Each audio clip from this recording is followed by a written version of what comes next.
श्री गणेशाय नमः। श्री वेद पुरुषाय नमः। श्री सरस्वत्यै नमः। श्री गुरुचरण कमलेभ्यो नमः। भगवान श्री कृष्ण का सर्वप्रथम हम आप सभी ध्यान करेंगे। इसके बाद श्रीमद् भगवद गीता का अग्रिम व्याख्यान पुनः हम आप सभी के पास पहुँचाएंगे।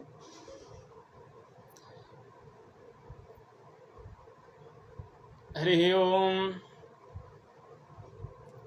यं ब्रह्मा वरुणेन्द्ररुद्रमरुतः स्तुवन्ति देव्यैस्तवैर्वेदैः साङ्गपदक्रमोपनिषदैर्गायन्ति यं सामगाः। ध्यानावस्थिततद्गतेन मनसा पश्यन्ति यं योगिनो यस्यान्तं न विदुः सुरासुरगणा। देवाय तस्मै नमः। देवाय तस्मै नमः। ओम श्री गोविंदाय नमः। श्री कृष्णाय नमः। अब इसके बाद हम आप सभी श्रीमद् भगवद गीता के 5-10 श्लोक तक व्याख्यान हुआ था। इसके बाद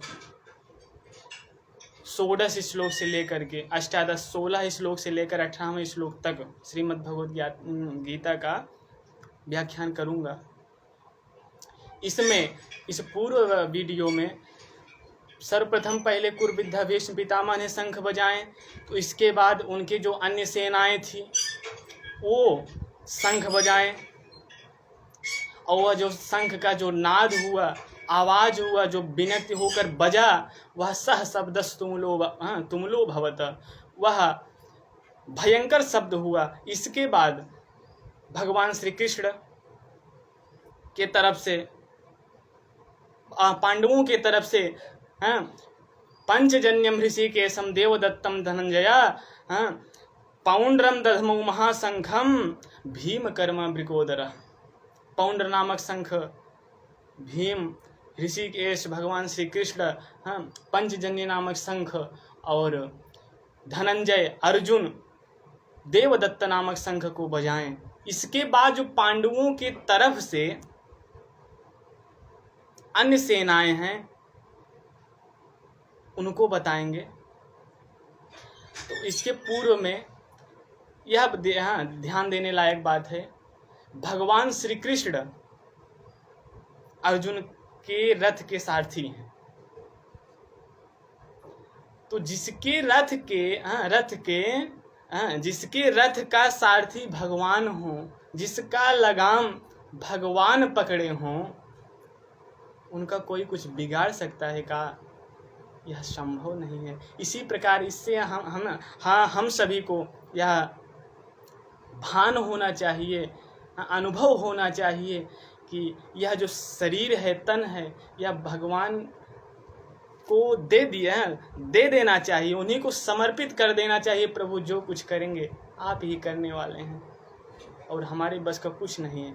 तो जो भगवान को अपना लगाम पकड़ा दिया और भगवान जिसका लगाम पकड़ लिए, उसका कोई कुछ बिगाड़ नहीं सकता।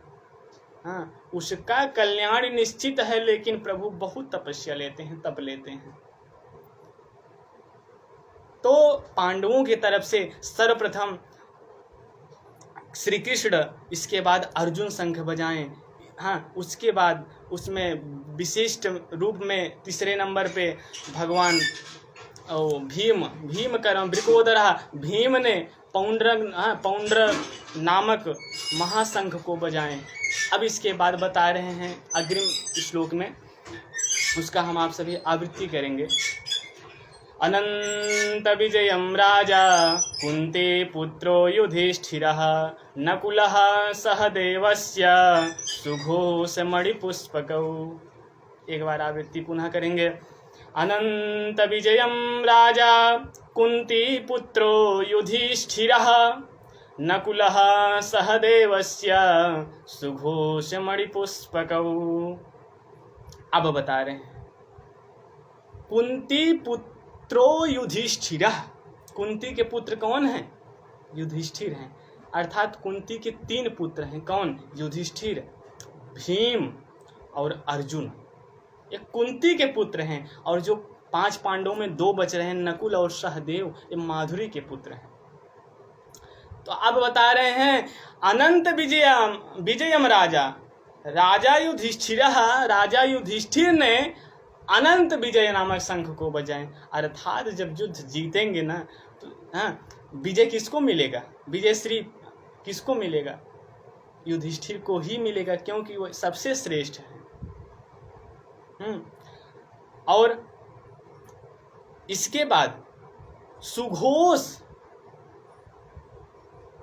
नकुल जो हैं, नकुल ने सुघोष नामक शंख को बजाएं। क्रिया पूर्व से जोड़ेंगे।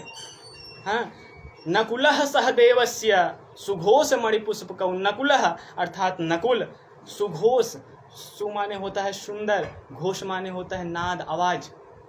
जो सुंदर आवाज करे उसी को सुघोष नामक शंख कहते हैं। तो सुघोष नामक शंख को नकुल बजाएं और सहदेव मणिपुष्पक नामक शंख को बजाएं। अब आगे 17 और 18 इसलिए 17 और 18वें श्लोक का आवृत्ति करेंगे हम आप सभी।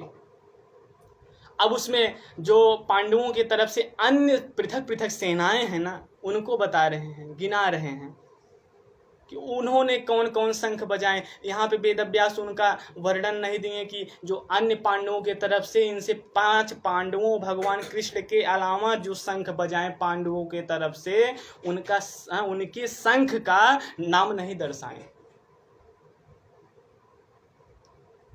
पृथक पृथक बता दिए। तो उस श्लोक का सप्तदश और अष्टदश 17 और 18वें श्लोक का हम आप सभी आवृत्ति करेंगे। कास्यस्य परमेश्वासः शिखंडी च महारथः धृष्टद्युम्नो विराटस्य सात्यकीश्चापराजितः द्रुपदो द्रौपदेयाश्च सर्वशः पृथ्वीपते सौभद्रस्य महाबाहुः शंखान् दध्मुः पृथक पृथक। पुनः एक बार आवृत्ति करेंगे इसका। कास्यस्य परमेश्वासः शिखंडी च महारथः धृष्टद्युम्नो विराटस्य सात्यकीश्चापराजितः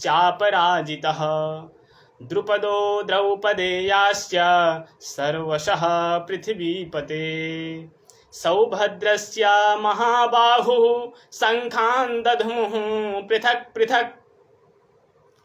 शंखान् दध्मुः पृथक पृथक अर्थात ये जितने सेनाएं हैं नाना प्रकार के शंख बजाएं। तो हम आप सभी को बता दे रहे हैं कौन कौन हैं और उसमें पांडवों की तरफ से अन्य सेनाएं।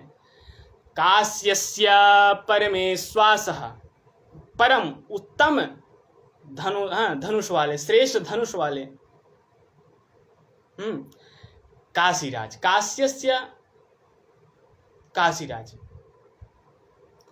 शिखंडी च महारथः, महारथी शिखंडी। धृष्टद्युम्नो एवं और, क्या माने और, इसी प्रकार और कौन? धृष्टद्युम्नो, धृष्टद्युम्न। और इसके बाद विराटस्य, विराट। और सात्यकीश्चापराजितः अर्थात जो युद्ध में पराजित न हो ऐसे अपराजित सात्यकी, अर्थात परास्त कर देते थे लेकिन परास्त होते नहीं थे, ऐसे सात्यकी। अब द्रुपदः, द्रुपद, राजा द्रुपद। द्रौपदेयाश्च, द्रौपदी के 5 पुत्र और सौभद्रस्य महाबाहु, सुभद्रा के पुत्र अभिमन्यु, सुभद्रा के पुत्र हैं अभिमन्यु। सर्वे, ये सभी जितने हैं, शंखान दधमुः पृथक पृथक, नाना प्रकार के जो शंखों को दधमुः, लिट लकार प्रथमा बहुवचन में बनता है दधमुः। धुमा धातु है, इसके पूर्व में हम बताएं धुमा धातु है मुंह से फूंक कर बजाने अर्थ में। दधमुः पृथक पृथक, ये सभी शंखम दधमुः, शंखान दधमुः, शंखों को बजाया। इस जो आदि सेनाएं हैं कहा पांडवों के तरफ से, जब सर अब 3 क्रिया हो गई, जब उधर कुरुओं के तरफ से कुरु वृद्ध भीष्म पितामह शंख बजाएं, इसके बाद तो वहाँ शंखम दधमुः आया था, शंख को बजाएं। श्लोक इस प्रकार था, तस्य संजनयन हर्षम कुरु वृद्धः पितामहः सिंहनादम विनादोच्चैः शंखम दधमौ प्रतापवान। कुरु वृद्धा भीष्मवान प्रतापवान भीष्म पितामह ने शंखम दधमौ, शंख को जब बजाए ना तो सिंहनादम, सिंह के दहाड़ के समान उच्च स्वर में बिनक बजा, और जब बजा तो तस्य संजनयन हर्षम, उस दुर्योधन के हृदय में हर्ष उत्पन्न हुआ। और इधर दधमौ एक वचन हो गया, दधमौ क्रिया भी आया। अब प्रदधमतुः जब भगवान श्री कृष्ण और अर्जुन जब बजाएं शंख, श्लोक था, ततः श्वेतैर्हयैर्युक्ते महति स्यन्दने स्थितौ माधवः पांडवश्चैव दिव्यौ शंखौ प्रदधमतुः। अर्थात सफेद रथ से, सफेद घोड़े से युक्त महान उत्तम